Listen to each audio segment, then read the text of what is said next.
નમસ્કાર વાલા વિદ્યાર્થી મિત્રો, હું કનુભાઈ ગુરુજી આપ સૌનું હાર્દિક સ્વાગત કરું છું. વિદ્યાર્થી મિત્રો, આજે આપણે સ્વાધ્યાય 11.1 નો દાખલા નંબર 5 શીખીશું. જો સૌપ્રથમ એની રકમ વાંચીએ. 21 સેમી ત્રિજ્યાવાળા વર્તુળનો એક ચાપ કેન્દ્ર આગળ 60 અંશનો ખૂણો આંતરે છે. તેને અનુરૂપ નંબર 1 ચાપની લંબાઈ, નંબર 2 ચાપ વડે બનતા વૃત્તાંશનું ક્ષેત્રફળ, નંબર 3 અનુરૂપ જીવા વડે બનતા વૃત્તખંડનું ક્ષેત્રફળ શોધો. તો અહીંયા આપણને લઘુચાપની લંબાઈ, લઘુ વૃત્તાંશનું ક્ષેત્રફળ અને લઘુ વૃત્તખંડનું ક્ષેત્રફળ શોધવાનું છે.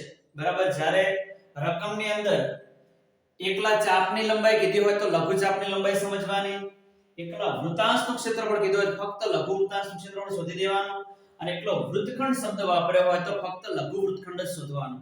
બરાબર છે. આ વસ્તુને ખાસ ધ્યાનમાં રાખજો. હવે આની અંદર જે વિગતો આપી છે એના પ્રમાણે આપણે એક આકૃતિ દોરી છે.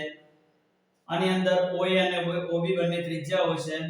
બંને ત્રિજ્યાઓના માપ 21 સેમી 21 સેમી રાખ્યા છે. અહીંયા ચાપ વડે, લઘુ ચાપ વડે 60 અંશનો ખૂણો આંતરવામાં આવે છે કેન્દ્ર આગળ. તો આની જે વિગતો આપી છે પહેલા લખી દઈએ અને પછી જે શોધવાનું કહ્યું છે ક્રમશઃ શોધતા જઈએ. ખૂબ સરળ છે, પૂરેપૂરું ધ્યાન આપજો.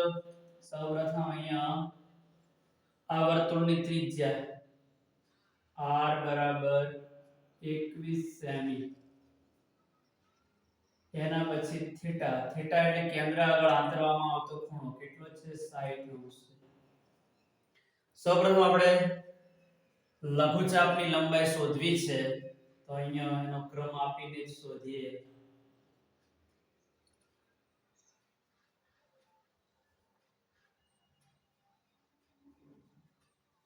લઘુચાપની લંબાઈ આપણે એને સ્મોલ l કહીએ. લઘુચાપની લંબાઈ શોધવાનું સૂત્ર છે થીટા ભાગ્યા 360 ગુણ્યા 2 પાઈ r. બરાબર છે. હવે જો આની અંદરથી આ બે દૂર કરીએ ને તો આ સૂત્ર બની જાય પાઈ r થીટા ભાગ્યા 180. એ રીતનું પણ આ સૂત્ર લખી શકાય. બરાબર. સીધું પાઈ r થીટા ભાગ્યા 180. હું અહીંયા પૂરેપૂરું લખું છું. બરાબર નીચે બરાબર કરીએ. આ રીતે આડી લાઈન પહેલેથી જ ખેંચી દઈએ. થીટા બરાબર આપણી પાસે 60 અંશ છે છેદમાં 360 ગુણ્યા 2 ગુણ્યા પાઈની કિંમત આ રકમમાં આપેલી નથી એટલે 22 સપ્તમાંશ લખીશું. 22 સપ્તમાંશ ગુણ્યા r આપણી પાસે 21 છે. હવે જેટલા છેદ ઉડતા હોય એટલા ઉડાડી દઈએ. તો 7 તારી 21, અહીંયા 7 7 ઉડી જશે, અહીંયા 0 0 ઉડશે, છાયો છાયો 36, અહીંયા 6 6 ઉડશે, 2 તારી 6, અહીંયા 2 2 દૂર થશે, 3 3 જતા રહેશે. બરાબર નીચે બરાબર કરીએ એટલા 22 વધ્યા. તો અહીંયા લઘુચાપની લંબાઈ આપણને 22 સેમી મળશે. બરાબર. આ APB આટલો જે લઘુચાપ છે આની લંબાઈ આપણને 22 સેમી મળશે. બરાબર છે. હવે બે ની અંદર લઘુ વૃત્તાંશનું ક્ષેત્રફળ શોધવાનું કહ્યું છે. તો અહીંયા લઘુ વૃત્તાંશનું ક્ષેત્રફળ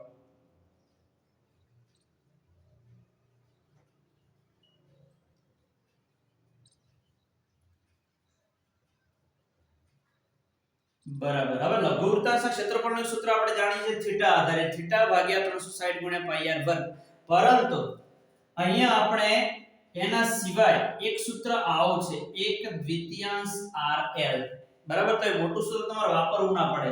જો તમે ત્રિજ્યા જાણતા હોય, આપણે ત્રિજ્યા 21 સેમી છે અને લઘુ ચાપની લંબાઈ l જાણતા હોય જે આપણે શોધી છે 22 સેમી, એનો ઉપયોગ કરો તો સરળતાથી તમે લઘુ વૃત્તાંશનું ક્ષેત્રફળ શોધી શકો. તો મોટું સૂત્ર થીટા ભાગ્યા 360 ગુણ્યા પાઈ r વર્ગ વાપરવાની જરૂર પડે નહીં. તો અહીંયા કિંમતો મૂકીએ એટલે સીધું જ ક્ષેત્રફળ મળશે. 1 દ્વિતીયાંશ r આપણી પાસે 21 છે. બરાબર. ત્રિજ્યા 21 છે. l તરત જ શોધ્યો. લઘુચાપની લંબાઈ કેટલી છે 22 છે. તો અહીંયા 22 અને 22 ને 2 વડે ભાગો એટલે 11, 11 દુ 22, 2 2 ઉડી જશે.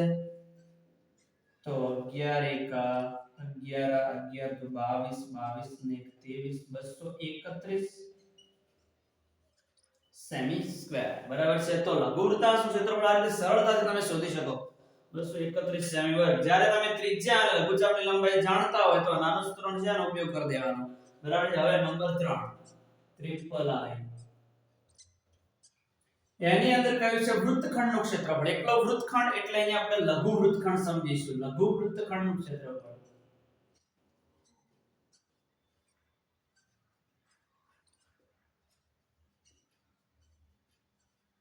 લઘુ વૃત્તખંડનું ક્ષેત્રફળ શોધવા માટે હવે શું કરીશું? તો લઘુ વૃત્તખંડનું ક્ષેત્રફળ એમ કે આપણો નાનકડો ભાગ રેખાંકિત કર્યો છે લઘુ વૃત્તખંડ છે આપણો.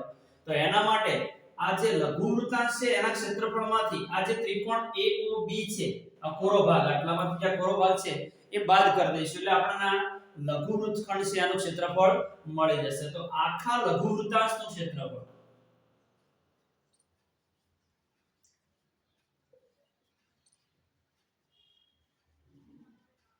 માઈનસ એમાંથી આટલો જે ત્રિકોણ છે બાદ કરી દઈએ.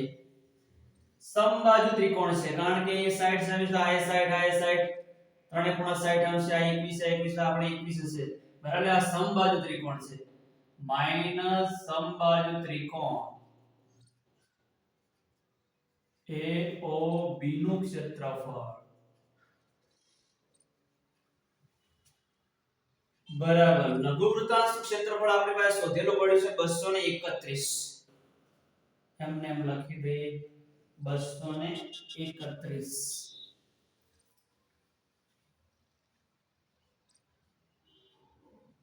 માઈનસ સમબાજુ ત્રિકોણના ક્ષેત્રફળનું સૂત્ર યાદ કરો.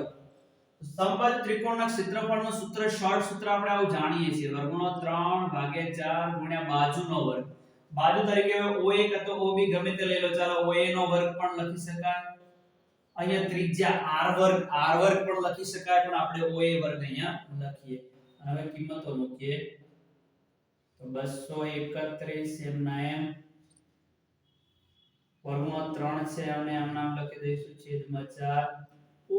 OA બરાબર આપણે 21 છે પણ અહીંયા વર્ગ છે એટલે બે વાર લખી દઈએ 21 ગુણ્યા 21. હવે અહીંયા ઉપર નીચે કઈ છેદ ઉડેવો છે નહીં તો 21 ગુણ્યા 21 કરી દઈએ તો 231 માઈનસ 21 ગુણ્યા 21 એટલે 441 કારણ કે 21 નો વર્ગ 441 છે વર્ગમૂળમાં 3 છેદમાં 4. હવે આનું સાદુરૂપ આટલા સુધી જ આપવું છે આપણે